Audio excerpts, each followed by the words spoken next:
Mən yenə də yarmarkadaydım. Sizin üçün də video çəkməyi unutmadım. İlk baş çəkdiyim stend köftə ekmek idi.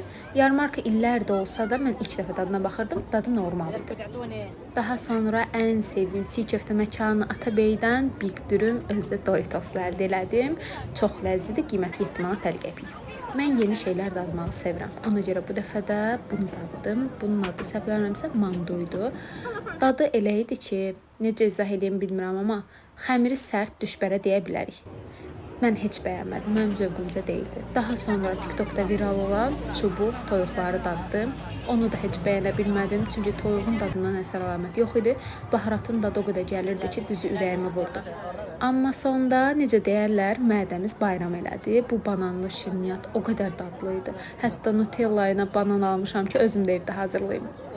Ətrafına bulandığı isə fındıq, badam və yaxud da rəngli şokoladlar olaraq dəyişir. Tiramisu da gələn dəfə dadacağam.